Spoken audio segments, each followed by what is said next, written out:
Good day everyone, my name is Captain Jack and welcome back to the channel.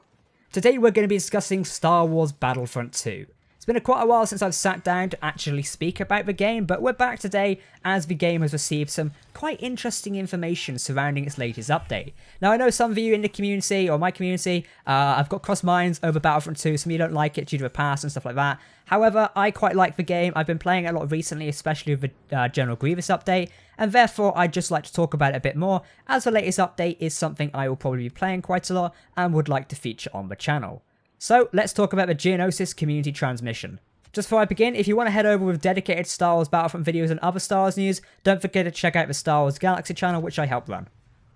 So, the community manager for Star Wars Battlefront 2 dropped a post today, basically a community transmission, which is like a development update, talking about how the Geonosis map will work. So, Geonosis, as you can imagine, is one of the biggest maps they've ever created, is what they said before. It's also one of the most iconic battle locations in Star Wars as a whole. I think we all remember watching Attack of the Clones and thinking, wow, that looks a really big battle. It was taking down the core ships, the gunships, the clones.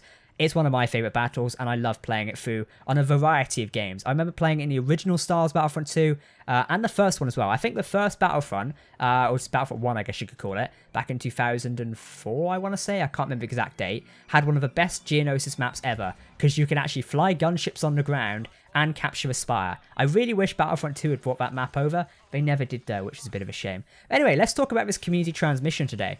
So the developers are basically talking about how they're going to change how the map sort of works. So in regular Battlefront, if you've played it before, you know that in a Galactic Assault map, it starts with large open combat. Let's take Naboo for example. You're escorting the MTT down the street, droids have got tanks and stuff like that. Now as soon as you get towards the final phases, you're then confined into infantry only combat, and then the last phase is literally infantry only, and you're kind of like all amassing to one capture point, and it's an all-out war. It's very confined and conflicted gameplay, and it's really intense as well. That was the developers' objective, was to make the battle super intense.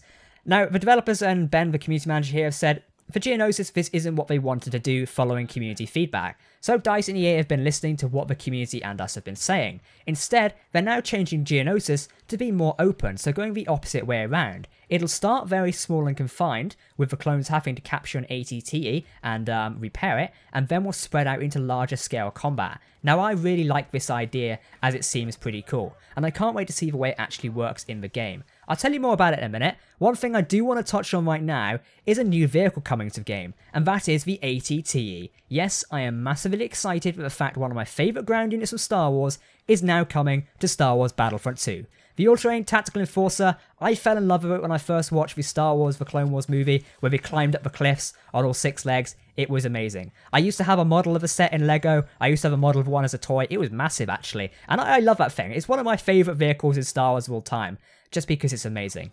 But luckily for me and many others, it is coming to Star Wars Battlefront 2 and will act differently as a reinforcement. If you've played the games before, you know that you kind of had to save up battle points to then call in a reinforcement. Well, the ATT is going to work quite different, so you're not going to actually access it from a spawn screen. Instead, you're just going to encounter them on the environment themselves. So one might be dropped in just ahead of you, so you're just going to like walk into it, or you might turn around a corner, see one ready to waiting to jump in. This goes back to recently when a lot of the community members, particularly the Battlefront YouTubers, some of them I watch, were discussing how these LAT gunships, the other variation, I forgot what they're called, you know, the one that drops vehicles, would come in and drop it in front of you, and then you could hop in. A very cool concept, and I love the way they're currently doing this. Alright, let me talk about the phase of Geonosis map for you. This is looking pretty cool. So, as I mentioned earlier, the first phase of this map is the clones have to reactivate a damaged ATTE to then call in more reinforcements, or while the droid team kind of have to stop them from doing it. So it's kind of a rush in small infantry combat, again, probably quite intense. So Geonosis really feels like it's going to throw you in to intense combat in a way. You know, with phase 1, you're just going to be like in infantry combat, grenades going everywhere, lots of cover. It's going to be quite interesting to see how it does, so yeah, that's going to be pretty cool. So phase 2 then takes you to target a hard cell troop transport. Those are also known as the Techno-Union starships. You see them in Attack of the Clones, where it goes like aim above the fuel pipes and they'll blow up. But yeah, the second phase makes a shift from infantry to vehicular combat, with vehicles now coming into play with tight cannons to give way to the vast battlefront, meaning a change in tactics and gameplay will be required. The objective during this phase is to bring down or defend, depending on your team, the hard cell troop transports which are on the map.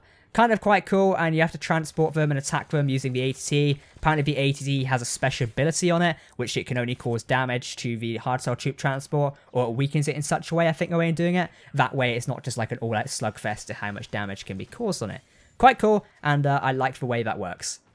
So phase 3, and this is the final phase of the map, it is securing the turbo lasers. And although you're probably thinking, wow, only 3 phases, that sounds quite short. Well, hold on there for a second, as this one is quite large and quite massive. So the third phase is an all-out attack by the clone troopers. Their goal is to recapture some abandoned turbo lasers to then fire upon a droid core ship. In the recent promo of Grievous and Obi-Wan from Battlefront 2, you can kind of get this impression from looking at it, so it does make a lot of sense. So the droids have obviously got to do everything they can to defend against the turbo lasers, or defend against the clones from capturing the turbo lasers, or their loss will be imminent.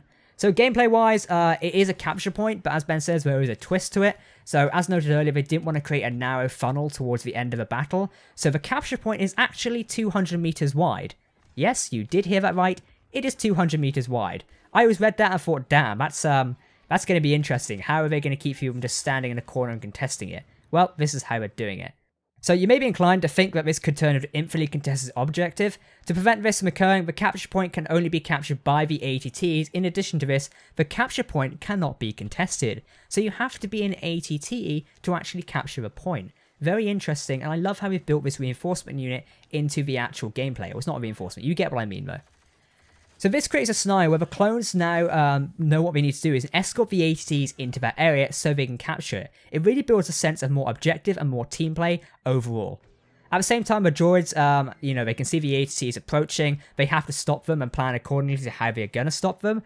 So it's going to be quite cool. The intent here is to create the feeling of a battle where the game is not won or lost by a single person sneaking in and taking the objective, rather an entire army moving forward and playing the objective together. Quite cool, and I like the way it's going.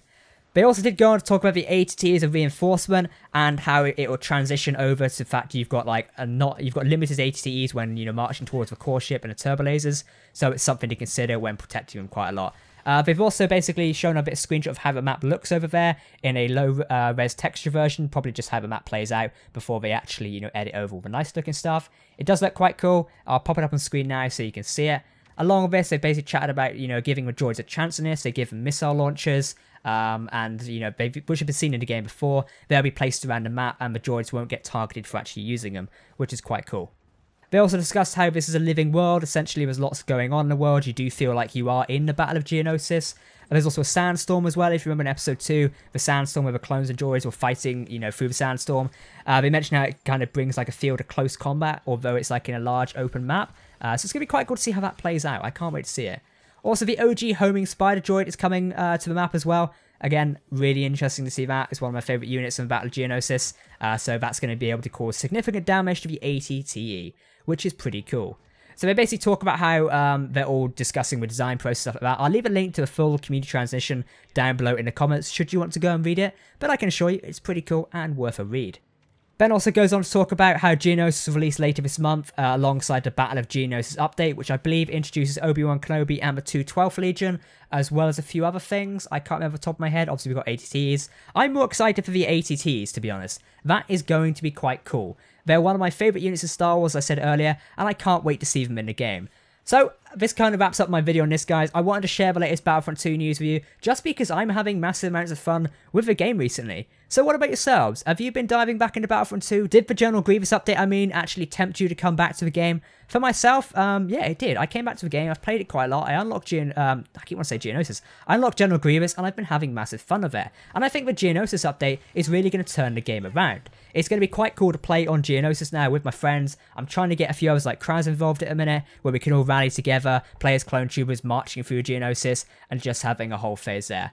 But yeah, Battlefront 2, it's looking quite a cool game right now. With the other content that's coming out in January 2019 and beyond, we've got Anakin Skywalker, Count Dooku. Presumably there'll be another map around then, I'm presuming. So yeah, it's going to be quite cool to see where the game takes it. Overall, I'm very impressed with Star Wars Battlefront 2 right now. It's just quite cool. I know a lot of people are sat on the fence about the game due to what happened before, and they said, oh, you shouldn't support it or shouldn't play it. In my mind, if you're having fun playing it, then, just carry on, because you're going to enjoy it quite a lot. So yeah, that's my provocative on it. I hope you guys like this video discussing Star Wars Battlefront 2. Again, leave your comments down below what you think of the game. Have you been playing it recently? Are you going to make a return for the Geonosis update over the Christmas period? And looking forward to Anakin Skywalker and Count Dooku. Just let me know your honest opinions and thoughts down below in the comment section, and I will see you there. Once again, everyone, I've been Captain Jack. Thank you for watching this video. Let me know if you'd like to see more Star Wars Battlefront 2 videos sometime soon. It's definitely a game I'd love to create more videos on. Maybe some live streams at some point. That could be quite cool. Maybe on Twitch. Could be something to do. But yeah, I've been Captain Jack. I won't go on for days. Thank you for watching, and I will see you next time. Goodbye.